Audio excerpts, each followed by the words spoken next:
welcome back to RivLo Acres. I'm Ashley and we're back in the kitchen today.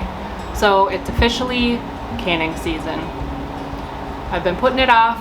It's molten outside. I've been trying to keep the house cool and get kind of prepared for this and all of the other things that are going on, and I can't avoid it any longer.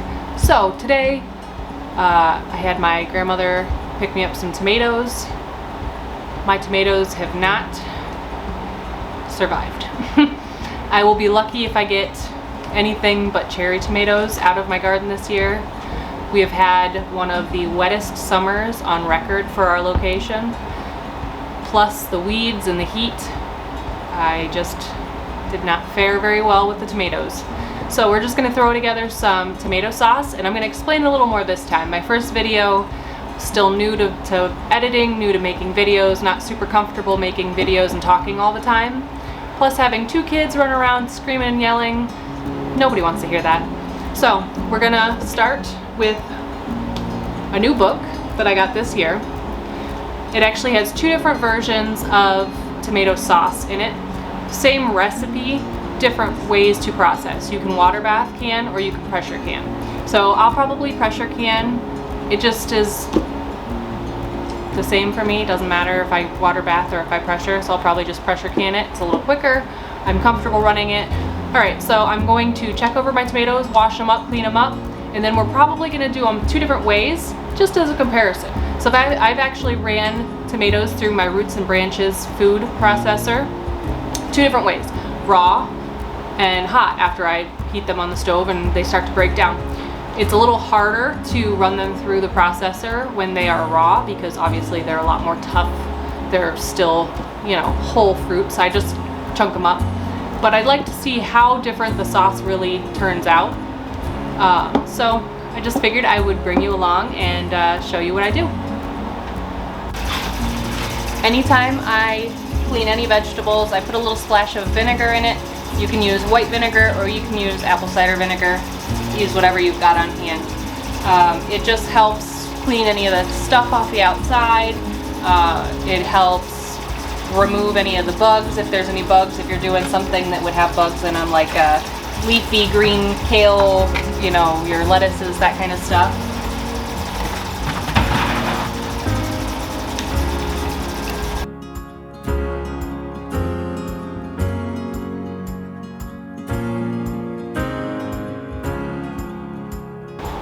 Alright, so we're going to start with the finest screen, the berry screen. I like to use this one, if I can, with my tomatoes and all the sauces and purees that I do, just because it gets it nice and fine and I don't have any grainy texture to worry about. So I'm going to set it up with the finest screen, the berry screen. So it came with these gaskets that go on the end. Is this way or that way? And I'm going to start with the long spiral. I may have to change it to the short one.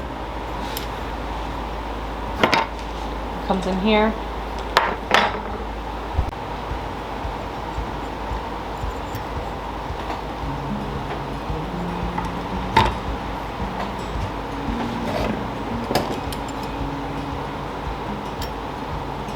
And this piece that goes in here is like oblong.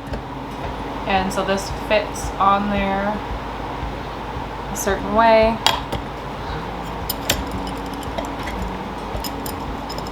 And then on the screen there is a groove that'll ride. Back your set screw out all the way.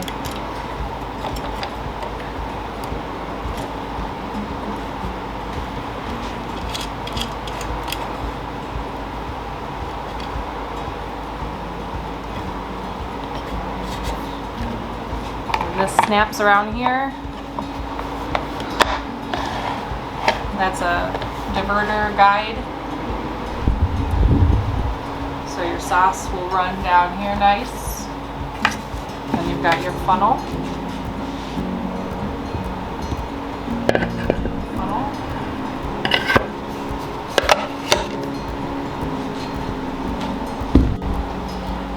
So then we've got our for our little funnel for the discharge for the pulp, skin, seeds.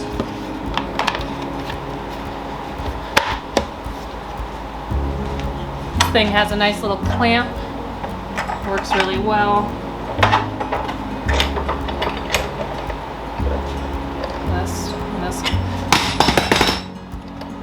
So this moves so that mine's right up close to the edge of the cabinet, so I can swing that out and still be able to tighten and loosen it.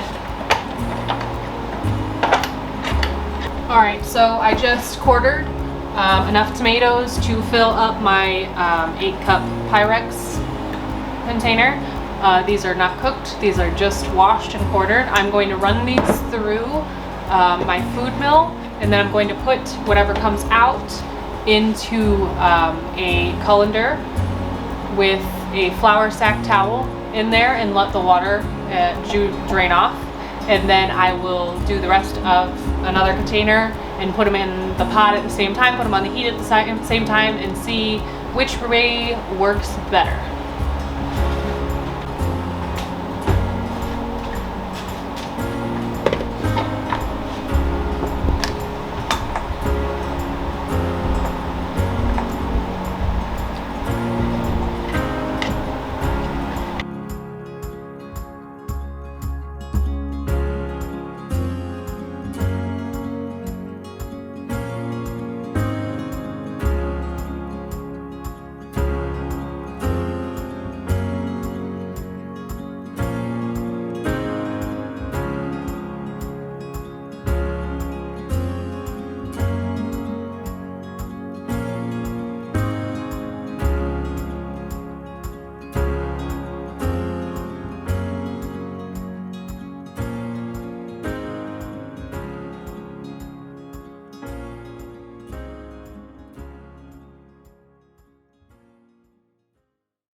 Okay, so I've got the Pyrex 8-cup container filled up again. This time it's just like the first time, they're quartered. I'm going to put them straight into the pot and start cooking them once they get warm. Then we'll run them through the food mill. And then we'll cook the sauce down together when we cook the other sauce down and see how different it really is.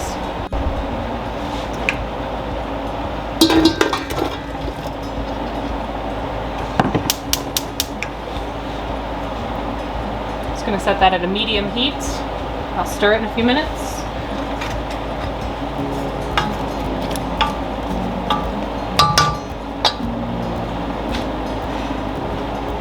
Alright, so our tomatoes that we heated first are broke down.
Alright, so day 2 of tomato sauce, and I'm really excited to show you so far what I have found out with my little experiment. So I did the same amount of tomatoes. One I processed the standard way of cutting them, cooking them down, then running them through the food mill. The other way was just cutting them, running them through the food mill, running them through the food mill, cold, unheated, and then putting them in a strainer and letting some of the tomato water run off. So started with the same amount of tomatoes. This is the difference. I actually had to turn this one off last night, probably a half hour. I should have set a timer. I did not set a timer. I should have. This cooked down. I had to turn this off because it was getting too thick. So it really does make a difference. I just pulled everything out of the fridge. I'm going to put everything on the stove, get it heating up. I've already got my canner on the stove. My 3 quarts of water, which is what my canner needs. Read your manual, use the right amount of water. I've got a pan behind that with my lids. I've got my ring set up. I've got my lemon juice and my salt, so I am ready to rock. Alright, so I'm going to get these on the stove, get them heating, and then I will come back and show you what I've got. So now that I've dumped these in the pan, you can kind of see a little of the water starting to separate. Had it been on the top of the jar or in the pot, I would try to skim some of it off, but that's not the case, so I can't really make it happen. It'll boil off, steam off when I start cooking it down.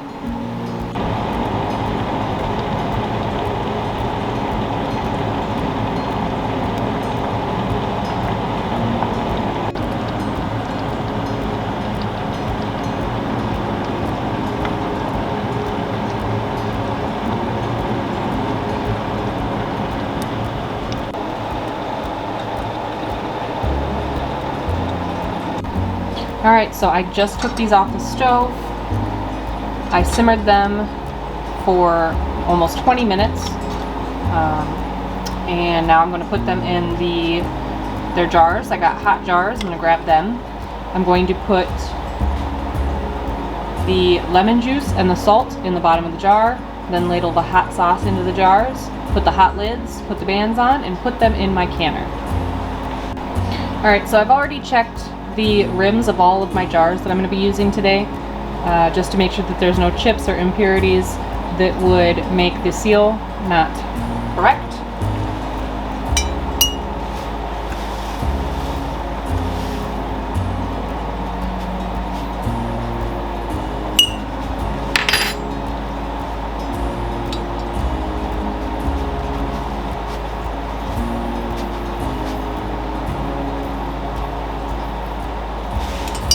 I'm using kosher salt today. I don't have any canning salt right now.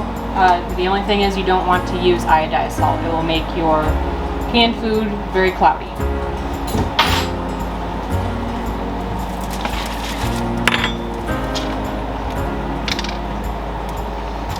So in case you didn't know, 2 tablespoons is actually equivalent to 1/8 of a cup. So instead of measuring twice, I can just measure once.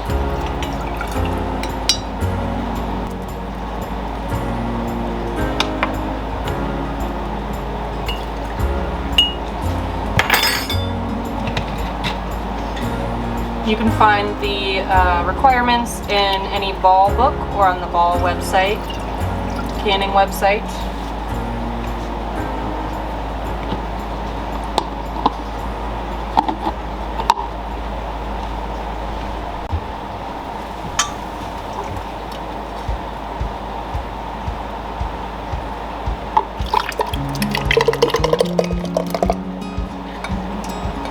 Now I'm going to can these. You can also water bath tomatoes.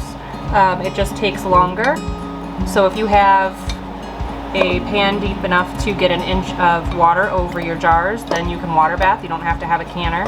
If you're not comfortable canning with a pressure canner, you can totally do that with the things that are allowed. I've done that before for several years. now I just prefer to can whatever I can because it's usually quicker than running a water bath. And when you're doing a bunch, you can't really wait for hours at a time. I think it's maybe 40 minutes of boiling in a water bath canner.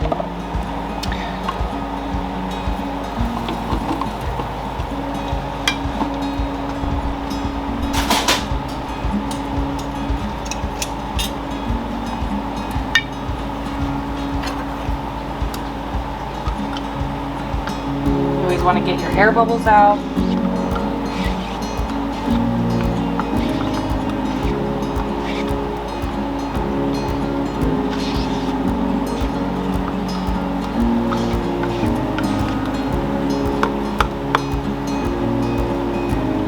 Especially if you've cooked it down and it's a thick sauce. You just want to make sure you get those out so that you get a good seal and so that you don't bust any jars.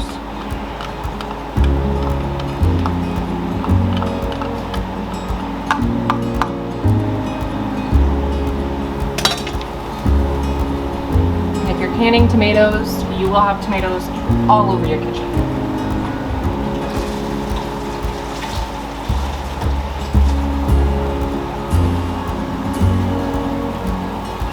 Got some vinegar on a clean cloth.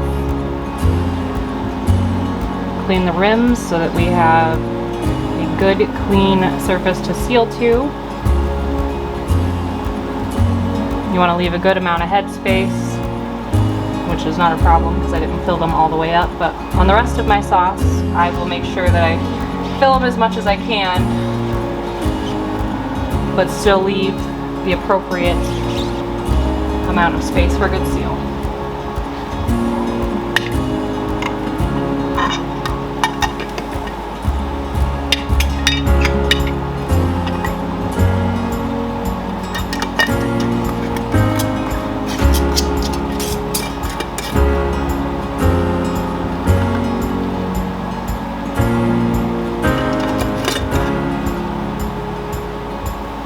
Alright, so into the water bath or into the canner, and we'll check them out after and we'll compare how much water separates in each one and tell you what I think at the end of it.